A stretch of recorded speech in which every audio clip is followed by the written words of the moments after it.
성도님들 각 처소에서 이 온라인 예배를 통하여서 예배하는 모든 성도님들 오늘도 하나님의 음성을 들으시는 귀한 시간이 되시기 바랍니다. 지금 저희는 이 텅 빈 예배당에서 함께 이렇게 예배를 하고 있는데요. 다시 이렇게 텅 빈 예배당에서 말씀을 전하는 것이 사실은 굉장히 어색합니다. 원래는 성도님들과 이렇게 눈을 마주치면서 같이 말씀을 전해야 되는데 갈 곳 잃은 눈동자는 애꿎은 원고만 계속 쳐다보면서 이렇게 누구한테 제가 지금 말씀을 전하고 있는지 때로는 혼란스럽게 이렇게 또 말씀을 전하기도 하고 그러는데요.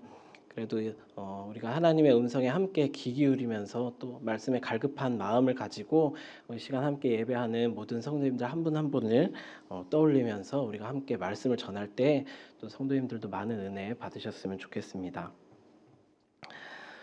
매일 오가는 같은 길 같은 오르막을 걸어도 어느 날은 힘든 줄 모르고 날듯이 가볍게 걸어가는 날이 있는가 하면 어느 날은 한 걸음 한 걸음이 정말 천근만근 꺼지는 것 같은 그런 날도 있습니다.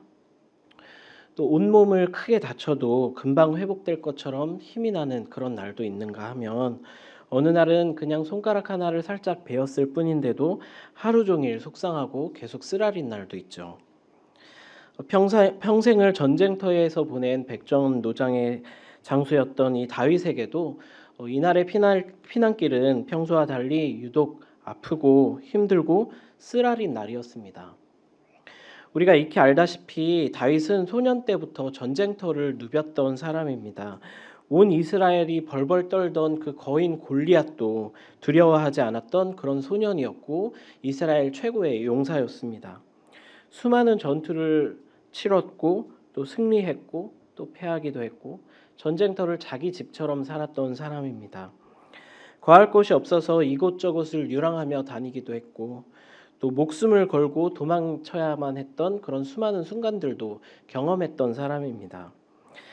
그런 다윗에게 만약에 누가 이렇게 묻는다면 당신이 겪었던 평생의 전투 중에서 평생에 도망 다니던 삶 중에서 가장 힘들고 비참했던 순간은 언제였습니까? 이렇게 묻는다면 다윗은 주저하지 않고 바로 오늘 우리가 읽은 이날의 이 길을 꼽을 것입니다.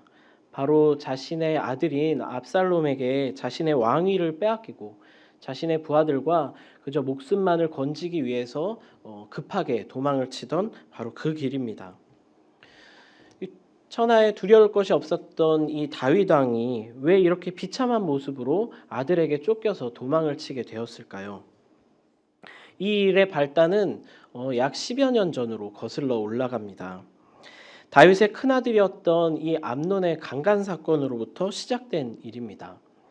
다윗 왕궁의 최전성기를 맞이했을 때 원래 다윗 왕의 후계자였던 첫째 아들 암논이라는 아들이 있었죠. 그리고 둘째 아들인 길르압이 어렸을 때 죽었기 때문에 이제 셋째 아들이었던 이 배다른 또 다른 처의 아들이었던 압살롬이 바로 그 뒤를 잇고 있었습니다. 그런데 이 큰 아들이었던 그 암논이 길르압의 그 압살롬의 아리따운 동생이었던 이 다말을 눈여겨보고 있었습니다. 그래서 꾀병을 부리면서 아버지인 다윗에게 이 압살롬의 누이인 다말이 나의 병간호를 좀 해주었으면 좋겠다. 그러면 내가 빨리 나을 것이다. 이렇게 간청을 하죠.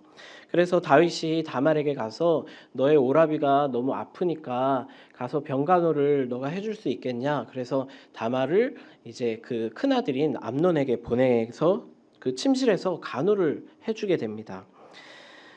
그때 이제 암논이 강제로 이 다말을 강간을 하는 사건이 일어나죠. 평소에 이제 눈여겨보았던 그 다말을 억지로 동침을 하게 됩니다. 또 더 큰 죄는 무엇이냐 하면 뭐 동침을 하는 것까지도 큰 죄지만 그 당시에는 이제 동침을 하게 되면 어찌 됐던 그 여자는 이제 다른 남자에게 시집을 갈 수가 없으니까 그 남자가 평생 책임을 지고 돌봐주어야 합니다. 그런데 이 암논, 첫째 아들인 이 암논이 다말과 동침을 한 이후에 갑자기 이 다말을 쫓아내어 버리고 그냥 화를 내고 분노를 하면서 내쫓아 버립니다. 그래서 이 다말은 자기 오라버니인 압살롬의 집에서 처량하게 지내게 되죠.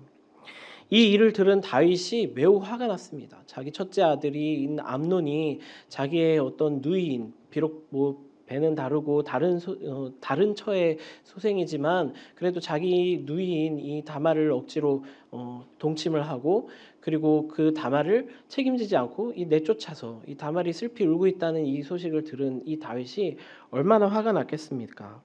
당시에 지혜로운 재판관이었던 이 다윗이 이 사건을 어떻게 처리했을까요? 그런데 참 놀랍게도 이상한 일이지만 다윗은 이 일에 대해서 그냥 침묵해 버립니다. 어떤 조치도 취하지 않습니다. 피해자인 다말을 위로하거나 명예를 회복해주고 그 다말의 인생을 다시 돌보아주는 그런 어떤 일도 행하지 않고요. 또 가해자인 암논에 대해서 어떤 처벌이나 징계의 조치도 취하지 않습니다. 그 이유가 무엇이었을까요? 왜 다윗은 이런 엄청난 사건이 자기 가정에 벌어졌음에도 불구하고 그저 가만히 있었을까요? 그 이유는 성경에 나와 있지 않지만 우리가 좀 추측해 볼 수 있는 이야기는 바로 이 사건이 있기 얼마 전에 다윗이 이제 밧세바 사건, 우리아 장군의 아내인 밧세바를 자기가 동침을 하고 그 일을 덮기 위하여서 우리아 장군을 죽게 만들었던 이 사건이 있었기 때문에 이 사건으로 인하여서 자기 아들의 어떤 강간 사건을 처벌할 수 있는 어떤 도덕적인 명분이 부족하지 않았을까, 이런 생각을 우리는 해볼 수가 있겠죠. 이유야 어찌 됐던 간에 다윗은 이 사건을 그냥 방치해 버립니다. 그러는 바람에 이 다윗이 자식들에 대한 어떤 통제력이나 신뢰는 떨어질 수밖에 없게 되었죠.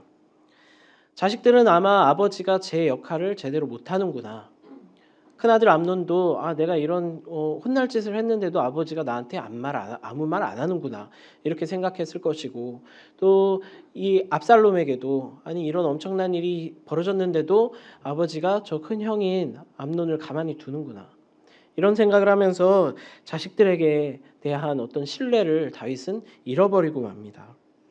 특히 자기가 가장 아끼는 이 동생이 강간을 당한 이 사건을 보면서 압살롬은 그 마음속에 분노를 키워가게 됩니다.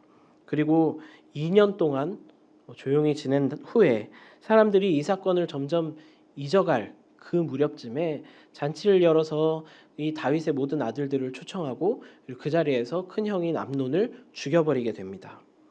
그리고 압살롬은 자기의 외갓집인 그 그술이라는 곳으로 도망을 치게 되죠. 다윗 입장에서 보면 이보다 더한 비극이 어디 있었겠습니까? 자식들 싸우는 것도 가슴이 아픈데 자식들끼리 서로 강간을 하고 이제 그것을 복수하겠다고 자신의 장남을 다른 자식이 죽여버리는 이런 살인사건이 벌어졌으니까 얼마나 끔찍한 상황입니까? 자기의 후계자인 암논은 자기의 동생에게 죽임을 당하고 또 그 다음 후계자인 압살롬은 큰형을 죽이고 그냥 도망을 치고 숨어버린 이런 상황입니다. 다윗은 이 상황에서 어떻게 했을까요? 이번에도 다윗은 이상하게도 아무 일도 하지 않습니다. 아무것도 할 수가 없었습니다. 그저 무기력하게 이 시간을 보냅니다.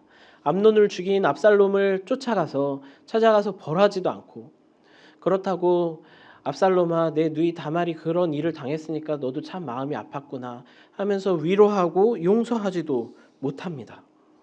이런 엄청난 끔찍한 상황 속에서 그저 아무것도 하지 못하는 자기 자신만 탓하고 있었을지도 모릅니다.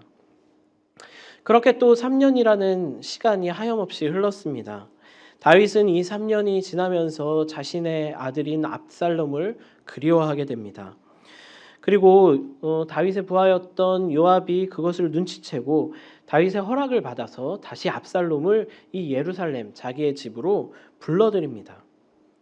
하지만 이 돌아온 압살롬을 다윗은 완전히 용서하지 않습니다. 압살롬을 만나주지도 않고 압살롬이 자신을 찾아오게 허락도 하지 않습니다. 요즘 말로 하면 얼굴도 마주치지 않고 인사도 하지 않고 그렇게 지내는 것이죠. 이런 상황이 압살롬에게는 어땠을까요?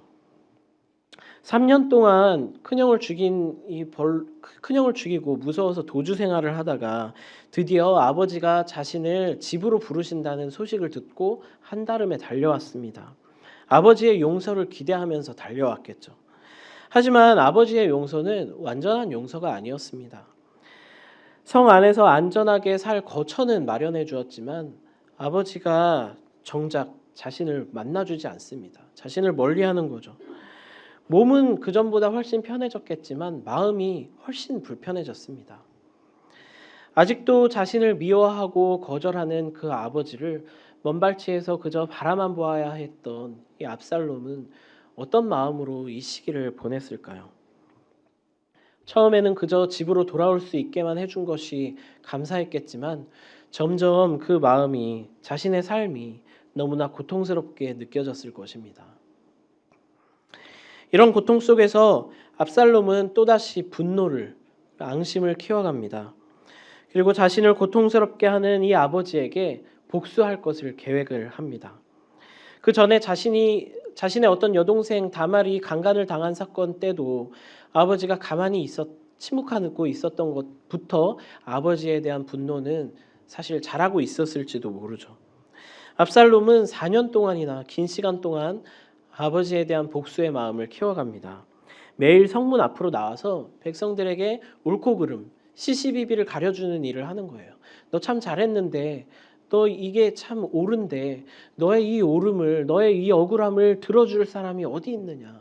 왜 왕은 너의 이런 옳음에 대해서 가만히 있느냐? 아무 말도 하지 않느냐? 왜 왕은 이렇게 침묵하고 무기력하느냐? 이러면서 백성들을 선동하고 부추기는 것이죠. 그리고 4년이 지나자 민심이 다윗에게 차츰차츰 돌아서게 되니까 그 돌아선 민심을 추스려서 결국 들고 일어나서 예루살렘 성과 이 궁전을 점령하고 자신을 왕이라고 선포하고 그리고 자신의 아버지였던 다윗을 암살할 계획까지 세우게 됩니다. 그리고 다윗은 그것을 눈치채고 광야로 도망을 가게 되죠. 우리가 성경에서 고난이라는 이야기를 하면 대표적으로 욥과 같은 사람을 떠올리겠지만 사실 다윗의 삶을 살펴보면 이 다윗이 당하는 고난들도 어디 성경의 어떤 인물에 빠지지 않을 정도로 정말 만만치 않은 고난의 사람입니다. 어렸을 때부터 광야 생활과 도피 생활을 하면서 정말 고난이란 고난, 산전수전을 다 겪은 사람이 바로 이 다윗이죠. 하지만 이번 광야길은 다윗의 평생의 그 고난 중에서도 가장 비참하고 고통스러웠을 이유들이 있습니다. 3가지 이유가 있습니다. 첫 번째는 사람으로 인한 고통입니다. 시편 55편은 다윗이 압살롬을 피해서 광야로 도망갈 때 지은 시로 잘 알려져 있습니다. 그 시편 55편의 12절부터 14절을 보면 이런 말씀이 나옵니다. 나를 책망하는 자는 원수가 아니라 원수일진데 내가 참았으리라. 나를 대하여 자기를 높이는 자는 나를 미워하는 자가 아니라 미워하는 자일진데 내가 그를 피하여 숨었으리라. 그는 곧 너로다. 나의 동료, 나의 친구요, 나의 가까운 친우로다. 우리가 같이 재미있게 의논하며 우리와 함께하여 하나님의 집 안에서 다녔도다. 여기서 너는 바로 다윗의 가장 가까운 모사였던 아히도벨을 가리키고 있습니다. 아히도벨은 사실은 악한 사람이 아니었습니다. 아히도벨은 참 평판이 좋은 사람이었고 사람들의 신뢰와 존경을 받았던 사람입니다. 특히 다윗의 무한한 신뢰를 받았던 다윗이 가장 좋아하는 이 조언자였고 멘토였습니다. 다윗은 항상 크고 작은 일을 이 아히도벨에게 물어보았고 어떤 자기가 결정하기 어려운 일이 있거나 인생에 고민이 있을 때 이 아히도벨을 찾아가서 항상 함께 이야기하고 대화하면서 지혜를 구했던 그런 어떤 사람이 바로 아히도벨입니다. 이 다윗은 아히도벨이 베푸는 이런 지략을 하나님의 말씀과 같이 여겼다고 나와 있습니다. 둘은 아주 오랜 시간 동안 깊은 우정을 쌓았던 사람입니다. 그런 자신에게 자신이 이 아히도벨이 가장 필요한 이 순간에 아히도벨이 자기를 배신했다는 이런 소식을 다윗은 듣게 됩니다. 이 아히도벨은 새로운 권력자에게 빌붙어서 이제는 심지어 자기를 죽일 계략을 이 새로운 권력자에게 내고 있습니다. 이 소식을 들은 다윗의 심정이 어땠을까요? 아주 치명적이었겠죠. 수천 명의 군사를 빼앗긴 것보다 어쩌면 이 아히도벨의 배신이 더 아프고 쓰라린 일이었겠죠. 우리에게 찾아오는 고난도 어쩌면 그렇습니다. 갑작스럽게 찾아온 어떤 고난이나 실패도 참 아프지만 그 고난이나 실패 가운데 내가 믿었던 사람들에 대해서 실망하고 그들이 나에 대한 태도가 달라지고 그들이 나에게 돌아서고 그들이 다른 사람에게 붙어서 나를 험담하고 나에게 상처 주는 사람들이라는 것을 내가 알게 되었을 때, 그들의 또 다른 모습들을 내가 보게 되었을 때, 그것이 고난보다 우리에게 훨씬 더 큰 아픔과 상처를 줄지도 모릅니다. 다른 사람들은 몰라도 당신이 어떻게 나에게 이럴 수 있어? 당신은 날 아끼는 사람인 줄 알았는데, 이런 아픔이 우리의 마음 가운데 찾아오죠. 게다가 지금 다윗을 죽이려고 하는 사람들은 다 바로 얼마 전까지만 해도 다윗의 사람들이 아니었겠습니까? 다윗이 가장 사랑하던 아들인 이 압살롬, 그리고 다윗을 따르던 군사들과 백성들, 이 주변에서 가장 강하고 안정되고 번영된 나라를 자신이 선물해 주었지만 이제는 민심이 자기를 돌아서고 자신을 무능력한 왕이라고 생각하게 되어버렸죠. 그리고 죽기 직전에 어떤 비참한 신분에서 거두어 주어서 아들처럼 사랑해 주었던 이 무비보셋이라는 이 사람도 자신을 배신했다는 소리를 듣게 됩니다. 다윗의 고난은 단지 그저 전쟁이나 도피 때문에 힘든 그런 고통이 아니었습니다. 이 사람들에게 받는 상처들, 사람들에게 받는 모욕감과 수치, 섭섭함, 억울함, 그리고 분노, 이런 것들이 사실 다윗을 더 아프게 하고 있었습니다. 둘째는 다윗 스스로에 대한 자괴감입니다. 사람들의 시선이 바뀌면 자기 자신에 대한 시선도 바뀌게 되어 있습니다.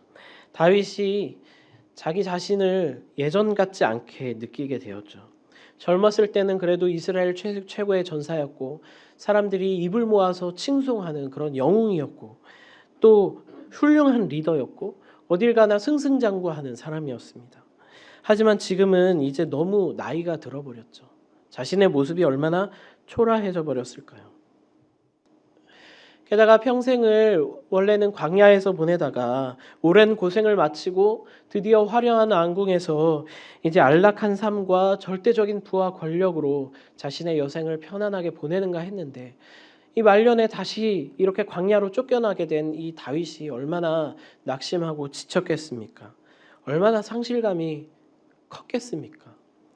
처음부터 그저 광야 생활을 하던 사람이었을 때보다 오히려 화려한 왕궁 속에서 안락한 말년을 보내는 줄 알다가 다시금 이렇게 광야로 쫓겨나게 된 이 다윗의 상실감은 훨씬 더 크고 낙심했겠죠. 그리고 이제는 왕궁 생활이 익숙해져 버려서 오랜만에 나온 이 광야가, 이 전쟁터가 다윗에게는 쉽지 않았을 것입니다. 게다가 또 이번 일은 다윗 자신이 자초한 것들이 많이 있잖아요. 암논의 강간 사건부터 압살롬의 살인 사건, 그리고 압살롬이 다시 예루살렘에 돌아온 이후에 다윗은 자신이 할 수 있는 것들이 많았지만 아무것도 하지 못했습니다. 무기력하게 눈치만 보고 있었죠. 결국 압살롬이 자신에게 반역을 들고 이 일이 이렇게 그르치게 된 게 나 때문이구나 하는 생각을 다윗이 왜 안 하고 있었겠습니까? 내 실수, 내 잘못된 판단들, 내 우유부단함과 내 무능력함과 내 어리석음 때문에 이 일이 벌어졌구나, 나 때문이구나 하는 이 자책과 후회들, 내가 그때 이렇게 했으면 어땠을까, 내가 그때 이렇게만 했어도 이런 일이 벌어지지 않았을 텐데 하는 수많은 생각들이 자기 자신을 괴롭혔을지도 모릅니다. 마지막으로 이 다윗이 겪었던 고통은 바로 하나님과의 관계입니다. 다윗은 이 고난이 하나님께서 자신에게 주신 징계라고 생각했을 것입니다. 왜냐하면 자신이 bat세바와 동침을 하고 난 이후에 우리아 장군을 죽였을 때 나단 선지자가 찾아와 자신에게 이렇게 무서운 경고를 합니다. 내가 너와 내 집에 재앙을 일으키고 내가 내 눈앞에서 내 아내를 빼앗아 내 이웃에게 주리니 그 사람들이 내 아내들과 더불어 백주에 동침하리라. 이 무서운 경고를 다윗은 잊지 않고 똑똑히 기억하고 있었을 것입니다. 언제 하나님의 이 경고가, 이 예언이 내 삶에 이루어질까? 언제 하나님의 채찍이, 회초리가 내 삶에 이루어질까? 늘 불안하고 두려운 마음으로 시간들을 보내고 있었겠죠. 그런데 바로 그 예언이 이루어진 것입니다. 그러니까 하나님이 나를 치셨다, 이렇게 생각하겠죠. 게다가 다윗은 그동안 하나님과 너무 멀어져 있었습니다. 그 압살롬과 암논의 여러 사건을 겪고 있는 동안 다윗이 한 번도 한마디도 하나님께 어떻게 기도했다라는 구절이 성경에는 나오지 않고 있습니다. 이상하죠. 다윗의 일생 가운데 항상 다윗이 하나님께 어떻게 기도했고 어떤 말을 했고 이런 것들이 성경에 기록되어 있지만 이 사건, 이 암논과 압살롬의 기나긴 이 시간을 겪고 있는 가운데 다윗은 하나님께 기도하거나 내가 어떻게 해야 할지 하나님께 지혜를 구하는 장면이 나오지 않습니다. 그래서 이 도망가는 길에 시므이라는 한 청년이 도망가는 자신을 향하여 돌을 던지면서 사악한 자여 가거라 가거라. 오늘 본문에는 가거라 이렇게 번역되어 있지만 그 당시에 이제 그 뉘앙스로는 우리 더 심한 말로 꺼져라 뭐 이런 이야기로 욕을 하면서 저주를 했던 것이죠. 그러니까 다윗의 부하가 화가 나서 내가 저 녀석을 죽여버리겠습니다. 이렇게 이야기하니까 다윗이 이런 말을 합니다. 그가 저주하는 것은 여호와께서 가서 다윗을 저주해라 이렇게 이야기를 한 것이니 그에게 따질 것이 뭐가 있느냐. 그러니까 하나님께서 자신을 저주하라고 그 청년을 시켰다고 그렇게 이야기를 할 정도로 다윗은 자신이 하나님께 버림받았다고 느끼고 있었습니다. 그리고 자신을 따라 나온 제사장과 하나님의 언약궤도 다시 성으로 돌려보내게 되죠. 과거에 다윗이 도망을 다니던 시절에는 사울에게 쫓겨다니던 시절에는 그래도 자신이 하나님의 기름 부은 자라는 자부심이 있었습니다. 그 무서운 장수인 그 골리앗과 싸울 때에도 저 할례 받지 못한 백성 나는 여호와의 이름을 가지고 있다. 내가 여호와의 이름으로 나아가서 싸우겠다라는 그 자부심이 다윗에게 있었습니다. 늘 다윗은 하나님과 동행했고 하나님을 예배했고 하나님과 기도하고 하나님의 뜻을 묻던 하나님의 마음에 합한 사람이었죠. 그랬기 때문에 어떤 대적도 그 골리앗도 사울도 두렵지 않았던 것이죠. 왜냐하면 하나님이 나의 편이다. 하나님이 나의 요새시다. 하나님이 나의 산성이시다. 내가 누구를 두려워하리요. 이런 고백이 늘 다윗에게 있었기 때문입니다. 하지만 지금 다윗을 가장 아프게 하는 것은 지금 다윗에게 이 고난이 정말 고통스러웠던 이유는 이 고난이 하나님께서 주신 고난이다. 이런 생각이 자신에게 있었기 때문에 더 이상 하나님이 내 편이 아니구나. 나는 하나님께 버림을 받았구나. 하나님께서 나를 치셨구나 하는 그런 서운함이 다윗을 너무 아프게 했습니다. 하나님에 대한 두려움,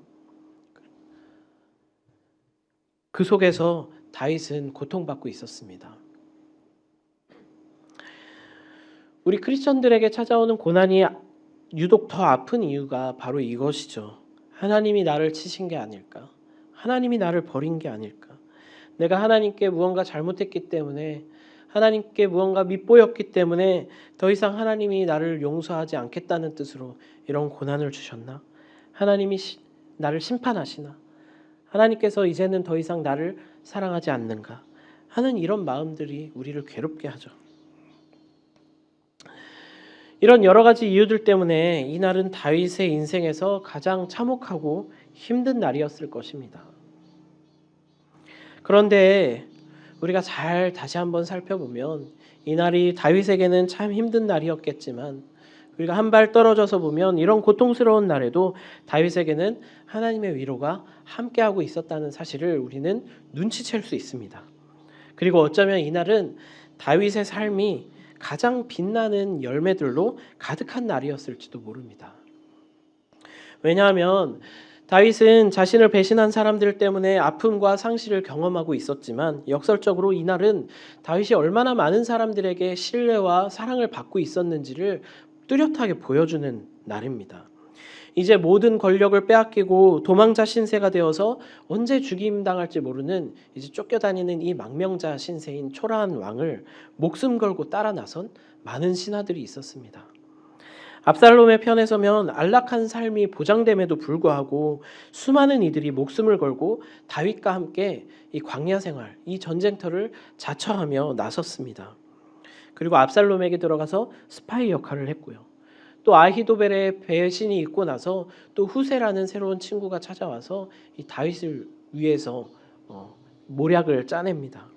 다윗을 위해서 싸우고 자신의 재산을 내어놓아서 다윗을 살리려고 한 수많은 사람들의 도움이 이 다윗의 곁을 지켰습니다.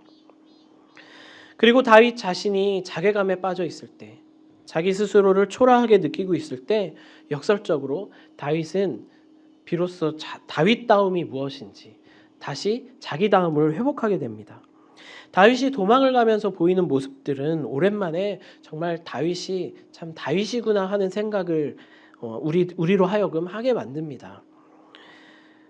자신의 목숨보다 자신을 따르는 이들의 안위를 걱정해주는 이런 어떤 다윗의 리더십, 그리고 위기 상황에서 내는 다윗의 전략과 판단력, 그리고 자신을 저주하고 욕하는 사람들을 안가품하지 않는 그런 어떤 대범함과 겸손함, 그리고 나중에 나오지만 자기 부하들이 압살롬과 싸우러 갈 때 나를 보아 압살롬을 너그러이 대해달라고 부탁을 하는 그런 모습에서 예전에 다윗이 사울에게 보여주었던 그 어떤 자비로움과 용서들, 그리고 부하들이 싸우러 나갈 때 자신이 앞장서서 싸우겠다고 이야기를 하는 그런 어떤 용기와 대범함들, 오랜만에 다윗은 그 예전의 다윗다움, 참 다윗이 이런 사람이었지 라고 우리로 하여금 생각하게 만드는 그런 모습들을 보여줍니다.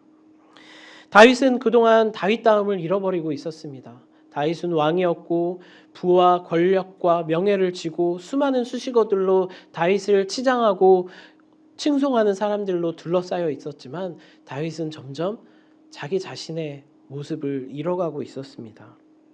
그런데 자신이 이루었던 모든 업적, 명예, 지위, 부와 권력을 잃어버리는 이 순간에 다윗은 자기 자신을 되찾았습니다. 한동안 너무 지킬 것이 많아서 그랬는지 그저 무기력하고 눈치만 보는 정치꾼 같은 모습으로 다윗이 있었다면 이제 모든 것을 잃고 광야로 돌아간 다윗은 자기가 원래 누구였고 어떤 사람이었는지 진짜 자신의 모습을 되찾게 된 것이죠. 다윗의 다윗다움은 다윗의 어떤 지위나 사람들의 호칭이나 명성에 있는 것 또는 소유에 있는 것이 아니라 그 내면과 성품에 있는 것임을 다윗은 우리에게 보여줍니다. 그리고 또 다윗이 하나님께 버림받았다고 느꼈을 때, 하나님이 다윗을 치셨다고 느꼈던 그때 다윗은 다시 하나님에 대한 기도를 시작합니다. 대단한 기도는 아닙니다. 아히도벨이 배신을 했다는 그 소식을 들을 때 정말 오늘 본문에 보면 탄식처럼 다윗이 이렇게 읊조리죠. 여호와여 원하옵건대 아히도벨의 모략이 어리석게 하옵소서. 이 한마디의 기도를 들으시고 하나님께서 다윗의 기도에 응답하십니다. 아히도벨이 낸 계략이 압살롬에게 어리석은 계략처럼 여겨지고 받아들여지지 않는 바람에 다윗이 다시금 자신을 추스리고 회복할 시간을 벌게 되죠. 다윗은 하나님께 버림받았다고 느꼈지만 그때 다윗의 시선은 다시 하나님을 향합니다. 오늘날까지 사랑받는 여러 다윗의 시편들이 이 순간에 쓰여지게 되었고요. 또 언약궤를 다시 궁으로 돌려보내며 시므의 저주를 받아내며 다윗은 계속해서 여호와가 나를 어떻게 대하시는지에 대해서 이야기하기 시작합니다. 상황이나 사람에 대해서 자신의 시선을 고정하는 것이 아니라 하나님께서 자신을 어떻게 바라보고 계시는지, 하나님께서 자신을 회복시켜 주실 것인지, 하나님께서 자신을 용서해 주실 것인지를 오직 구하는 다윗의 마음을 다시 한번 느낄 수가 있습니다.